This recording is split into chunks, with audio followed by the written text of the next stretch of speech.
So dear student, basically आज की इस क्लास में जो हम करने जा रहे हैं वो टॉप 50 मोस्ट इम्पोर्टेंट क्वेश्चन है आपके करंट अफेयर के 2025। तो बेसिकली आप जितने भी लॉ एंट्रेंस एग्जाम की प्रिपरेशन कर रहे हैं, जैसे कि आपका इलाहाबाद यूनिवर्सिटी हुआ, दिल्ली यूनिवर्सिटी हुआ, बीएचयू हुआ, या अदर कोई से भी लॉ एंट्रेंस एग्जाम मतलब एलएलबी एंट्रेंस एग्जाम की प्रिपरेशन कर रहे हैं, तो मैं आपको जो भी मतलब करंट अफेयर के मोस्ट इंपॉर्टेंट क्वेश्चन बनने वाले हैं जो इस बार आपके एग्जाम में पूछे जा सकते हैं, बेसिकली वही क्वेश्चन मैंने टाइप किए हैं। तो आप कमेंट बॉक्स में ये जरूर बता दें कि आप कौन से एलएलबी एंट्रेंस एग्जाम की प्रिपरेशन कर रहे हैं। तो अगर आप लोग इस चैनल पर नए हैं तो सबसे पहले आप लोग हमारे यूट्यूब चैनल पवन ज्ञान अकेडमी को सब्सक्राइब कर लें और बेल आइकन प्रेस करना ना भूलें, जिससे कि लेटेस्ट क्लास की नोटिफिकेशन आपको हमारे चैनल के थ्रू मिलती रहे। तो विदाउट वेस्ट टाइम आज की इस क्लास को स्टार्ट करते हैं। सारे के सारे क्वेश्चन इंपॉर्टेंट हैं और देखते हैं मेरे साथ आप कितने क्वेश्चन सही कर पाते हैं। तो क्वेश्चन नंबर 1 में पूछा है कि किस राज्य सरकार ने हाल ही में न्याय मित्र योजना शुरू की है जिसका उद्देश्य गरीबों को कानूनी सहायता प्रदान करना है। Which state government recently launched the न्याय मित्र scheme aimed at the providing legal assistance the in the underprivileged। मतलब कौन सी ऐसी सरकार है जिसने न्याय मित्र योजना शुरू की है। तो आपके पास ऑप्शन दे रखे हैं। ऑप्शन ए में आपका उत्तर प्रदेश दे रखा है, ऑप्शन बी में दे रखा है बिहार, ऑप्शन सी में Madhya Pradesh and option D में राजस्थान। तो डियर स्टूडेंट, आपकी जो यूपी की गवर्नमेंट है उसने मतलब हाल ही में ही जो एक नई योजना का लॉन्च किया है न्याय मित्र। इसमें क्या है कि गरीबों को, जो गरीब लोग होते हैं उनको फ्री में मतलब कानूनी सलाह प्रदान की जाती है न्याय मित्र योजना के थ्रू। तो क्वेश्चन नंबर 1 का जो राइट आंसर हो जाएगा option number 1 is the correct answer हो जाएगा। एंड अब बात करते हैं क्वेश्चन नंबर 2 में। तो इसमें पूछा है कि हाल ही में किस उच्च न्यायालय ने राज्य में ऑनलाइन एफआईआर दर्ज करने की सुविधा शुरू की है। Recently which high court integrated the facility to the file online FIR in the state. Delhi high court, Bombay high court, Karnataka high court या मद्रास हाई कोर्ट। बेसिकली जो ऐसा कौन सा हाई कोर्ट है जिसने अपने मतलब राज्य मतलब स्टेट में ऑनलाइन एफआईआर दर्ज करने की जो सुविधा है वो शुरू की है, तो वो है dear student Bombay high court, मतलब बॉम्बे उच्च न्यायालय। तो क्वेश्चन नंबर 2 का option number B is the right answer हो जाएगा। एंड अब बात करते हैं क्वेश्चन नंबर 3 के बारे में। सो बेसिकली क्वेश्चन नंबर 3 में पूछा है किस अधिनियम में संशोधन करके भारत सरकार ने साइबर अपराधों के लिए दंड बढ़ाया है। Why amending which act has the government of India increased penalties for cyber crimes? Information technology act 2000 या ऑप्शन बी में इंडियन पेनल कोड 1860 या option C cyber security act 2025 या option D data protection act 2023। तो इसमें क्या पूछा कि ऐसे कौन से अमेंडमेंट के थ्रू साइबर अपराधों के लिए दंड को बढ़ाया गया है, वो है आपका इंफॉर्मेशन टेक्नोलॉजी एक्ट 2000। तो क्वेश्चन नंबर 3 का option number first is the right answer हो जाएगा, सूचना प्रौद्योगिकी अधिनियम 2000 है। एंड क्वेश्चन नंबर 4, ये वेरी वेरी इंपॉर्टेंट क्वेश्चन है। क्वेश्चन नंबर 4 इसमें पूछा है कि हाल ही में किस न्यायाधीश को भारत के नए मुख्य न्यायाधीश के रूप में नियुक्त किया गया है। रिसेंटली विच जज has been appointed as the new chief justice of India. आपके पास ऑप्शन दे रखे हैं। ऑप्शन ए में दे रखा है justice D Y. Chandrachud, option B में दे रखा है justice N V. Ramana and option C में दे रखा है justice S A. Bobde, option D में दे रखा है जस्टिस यू ललित। तो बेसिकली जो आपके नए चीफ जस्टिस ऑफ इंडिया हैं वो जस्टिस डी.वाई. चंद्रचूड़ हैं। तो क्वेश्चन नंबर 4 का जो राइट आंसर हो जाएगा option number A is the correct answer. ये वेरी वेरी इंपॉर्टेंट है क्वेश्चन नंबर 4। एंड जितने भी क्वेश्चन बात करने जा रहा हूँ सारे के सारे मोस्ट इंपॉर्टेंट क्वेश्चन है आपके एलएलबी एंट्रेंस एग्जाम के लिए। तो क्वेश्चन नंबर 5 में पूछा किस अधिनियम के तहत भारत में डेटा संरक्षण के लिए एक नया कानून लागू किया गया है। Under which act has the new law for data protection been implemented in India. व्यक्तिगत डाटा संरक्षण अधिनियम 2025 या मतलब पर्सनल डाटा प्रोटेक्शन एक्ट 2025 या इंफॉर्मेशन टेक्नोलॉजी एक्ट 2000 या साइबर सिक्योरिटी एक्ट 2025 या डाटा प्रिवेसी प्राइवेसी एक्ट 2025। तो what is the right answer? तो डियर स्टूडेंट, जो नया कानून लागू किया गया डाटा प्रोटेक्शन के लिए, तो वह है पर्सनल डाटा प्रोटेक्शन एक्ट 2025। तो क्वेश्चन नंबर 5 का option number A is the also is very very important question. And अब बात करते हैं क्वेश्चन नंबर 6 के बारे में। तो इसमें पूछा है किस राज्य ने हाल ही में फास्ट ट्रैक कोर्ट की स्थापना की है ताकि महिला के खिलाफ अपराधों के मामले को शीघ्र निपटारा हो सके। Which state recently established fast track court to expected cases related to crimes against women. तो मतलब जो एक स्थापना की गई है, किस राज्य ने किया कि फास्ट ट्रैक कोर्ट की, जिसमें जो वुमेन मतलब महिलाओं के खिलाफ जो अपराध होते हैं उनका शीघ्र से निपटारा हो सके। वो कौन से स्टेट ने किया है? Maharashtra, Uttar Pradesh, Bihar, Tamil Nadu. What is the correct answer? तो बेसिकली ये क्या है आपका यूपी की गवर्नमेंट, उत्तर प्रदेश की गवर्नमेंट ने। आप कौन से स्टेट से बिलोंग करते हैं वो भी कमेंट बॉक्स में जरूर लिख दें। एंड अब बात करते हैं क्वेश्चन नंबर 7 के बारे में। तो इसमें पूछा है कि हाल ही में किस अंतरराष्ट्रीय संगठन ने भारत में न्यायिक सुधारों के लिए सहायता प्रदान की है? संयुक्त राष्ट्र या विश्व बैंक, अंतरराष्ट्रीय मुद्रा कोष या एशियाई विकास बैंक। तो इसमें पूछा क्या है, अंतरराष्ट्रीय संगठन ने भारत में न्यायिक सुधारों के लिए सहायता प्रदान की है, वो की है आपकी वर्ल्ड बैंक मतलब विश्व बैंक ने। तो option number B is the right answer हो जाएगा क्वेश्चन नंबर 7 का। एंड अब बात करते हैं क्वेश्चन नंबर 8 के बारे में। तो इसमें पूछा है who has honoured with the 2024 Lachhu Maharaj award 2024। मतलब लच्छू महाराज पुरस्कार से सम्मानित किया गया है। किसको किया गया है लच्छू महाराज पुरस्कार से संबंधित? पंडित राजेंद्र कुमार गंगानी या असीम बंधु भट्टाचार्य या प्राची साई या डॉक्टर माला विका मित्रा। तो लच्छू महाराज पुरस्कार से संबंधित जो किया गया 2024 का, वो किया गया पंडित राजेंद्र कुमार गंगानी को। तो 8 का option number A is the right answer हो जाएगा।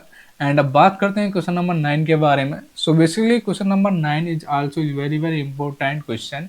इसमें पूछा which renowned personality was honored with the KISS Humanitarian Award 2021 in April 2024। मतलब अप्रैल 2024 में किस प्रसिद्ध व्यक्ति को KISS मानवतावादी पुरस्कार 2021 से सम्मानित किया गया है? बिल गेट्स, सुंदर पिचकाई, मुकेश अंबानी, रतन टाटा। तो वो क्या गया रतन टाटा को KIS मानववादी पुरस्कार 2021 से। तो Ratan Tata is the right answer question number 9। And अब बात करते हैं क्वेश्चन नंबर 10 के बारे में। तो बेसिकली क्वेश्चन नंबर 10 में पूछा है कि शोक संतप्त फिलिस्तीनी महिलाओं को तस्करी के लिए 2024 world press photo of the year पुरस्कार किसने जीता? ये वेरी वेरी इंपॉर्टेंट क्वेश्चन है, क्वेश्चन नंबर 10। इसमें पूछा शोक संतप्त फिलिस्तीनी महिलाओं की तस्वीर के लिए 2024 world press photo of the year पुरस्कार किसने जीता? प्रज्ञा मिश्रा, मोहम्मद सलेम या बलराज पवार या नारायण कोंगलपल्ले। तो ये जो था मोहम्मद सलेम ने आपका world press photo of the year 2024। तो option number B is the right answer हो जाएगा क्वेश्चन नंबर 10 का। एंड अब बात करते हैं क्वेश्चन नंबर 11 के बारे में। तो इसमें पूछा है कि राष्ट्रपति भवन में आयोजित नागरिक अलंकरण समारोह फर्स्ट में राष्ट्रपति द्वारा कितने पदम अब उसका पदम पुरस्कार दी गई? जो हमारे राष्ट्रपति हैं उनके द्वारा जो सदन में मतलब भवन में, राष्ट्रपति भवन में कितने पुरस्कार पदम पुरस्कार है वो दिए गए थे राष्ट्रपति द्वारा? 3, 8, 55 या 66। तो वो 66 पदम पुरस्कार दिए गए थे। तो question number 11 option number D is the right answer. And अब बात करते हैं क्वेश्चन नंबर 12 के बारे में। तो उसमें पूछा है कि 24 अप्रैल 2024 को लता दीनानाथ मंगेशकर पुरस्कार में किससे सम्मानित किया? जो आपका 24 अप्रैल 2024 को जो लता दीनानाथ मंगेशकर जो पुरस्कार है उससे किसको सम्मानित किया गया था? अक्षय कुमार, शाहरुख खान, सलमान खान या अमिताभ बच्चन। तो अमिताभ बच्चन को लता दीनानाथ मंगेशकर पुरस्कार से सम्मानित किया गया था। तो क्वेश्चन नंबर 12 का option number D is the right answer हो जाएगा। एंड अब बात करते हैं क्वेश्चन नंबर 13 के बारे में। तो इसमें पूछा है कि कर्पूरी ठाकुर को हाल ही में मरणोपरांत भारत रत्न पुरस्कार से सम्मानित किया गया। वह किस क्षेत्र से? जो आपके कर्पूरी ठाकुर हैं वो उनके मरने के बाद उन्हें मतलब भारत रत्न पुरस्कार दिया गया था, वो किस क्षेत्र से मतलब आते हैं? पूर्व प्रधानमंत्री या पूर्व उप प्रधानमंत्री, बिहार के मुख्यमंत्री या प्रसिद्ध कृषि वैज्ञानिक। What is the correct answer? तो वो है बिहार के पूर्व मुख्यमंत्री मतलब सीएम। तो क्वेश्चन नंबर 13 का option number C is the right answer हो जाएगा। एंड अब बात करते हैं क्वेश्चन नंबर 14 के बारे में। तो इसमें पूछा है किस मिशन के लिए इसरो टीम के प्रतिष्ठित जॉन एल जैक स्विगर्ड जूनियर पुरस्कार से सम्मानित किया गया। मतलब जो आपके जॉन एल जैक स्विगर्ड है, जो उन्हें जूनियर पुरस्कार से सम्मानित किया गया था, वो किसके लिए गया था? चंद्रयान फर्स्ट, सेकंड या थर्ड, या मार्स ऑर्बिटर मिशन। तो वो क्या गया? चंद्रयान थर्ड के लिए किया गया था। एंड अब बात करते हैं क्वेश्चन नंबर 15 के बारे में। तो ये भी वेरी वेरी इंपॉर्टेंट क्वेश्चन है, क्वेश्चन नंबर 15। इसमें पूछा है कि who has the honour with the international liberty award 2024। मतलब अंतरराष्ट्रीय साहित्यिक पुरस्कार 2024 से किसे सम्मानित किया गया था? लोकेश मुनि, गगनदीप पंग, नीरज ए शर्मा या Mamata ji Sagar. What is the correct answer? तो डियर वो क्या कहता है? नीरज ए शर्मा। तो क्वेश्चन नंबर 15 का जो है option number C is the right answer हो जाएगा। एंड अब बात करते हैं क्वेश्चन नंबर 16 के बारे में। तो इसमें पूछा है सिपरी मतलब SIPRI रिपोर्ट के अनुसार 2023 में सैन्य खर्च के मामले में भारत का विश्व में कौन सा स्थान है? फोर्थ, थर्ड, सेकंड या फर्स्ट? मतलब जो आपके जो सिपरी रिपोर्ट है उसके अकॉर्डिंग जो 2023 सैन्य खर्च के मामले में भारत का विश्व को पूछा है कौन सा स्थान था, वो था थर्ड। तो क्वेश्चन नंबर 16 का option number B is the right answer. And question number 17 is the very very important question है। इसमें पूछा है कि who recently won the world sportsman of the year award. मतलब हाल ही में world sportsman of the year का पुरस्कार किसने जीता? राफेल नडाल या नोवाक जोकोविच या एतना वोनमती या सिमोन वाइल्स। किसने जीता? तो भी जीता नोवाक जोकोविच ने। तो क्वेश्चन नंबर 17 का option number B is the right answer हो जाएगा। एंड अब बात करते हैं क्वेश्चन नंबर 18 के बारे में। तो इसमें पूछा है कि which country passport is the most affordable in the world. मतलब किस देश का पासपोर्ट दुनिया का सबसे सस्ता पासपोर्ट है? यूनाइटेड अरब एमिरेट मतलब संयुक्त अरब अमीरात, या भारत, दक्षिण अफ्रीका या केन्या। तो जो सबसे सस्ता जो पासपोर्ट है वो संयुक्त अरब अमीरात का है। तो क्वेश्चन नंबर 18 का option number A is the right answer हो जाएगा। एंड अब बात करते हैं क्वेश्चन नंबर 19 के बारे में। सो बेसिकली क्वेश्चन नंबर 19 में पूछा है कि sky tracks world airport award के अनुसार कौन सा हवाई अड्डा दुनिया का सबसे अच्छा हवाई अड्डा है? दोहा हमाद हवाई अड्डा कतार, या सिंगापुर चांगी हवाई अड्डा, या सियोल एशियन हवाई अड्डा दक्षिण कोरिया, या इंदिरा गांधी अंतर्राष्ट्रीय हवाई अड्डा Delhi. What is the correct answer? इसमें सबसे अच्छा हवाई अड्डा पूछा है दुनिया का sky tracks world airport awards के अनुसार। तो वो है दोहा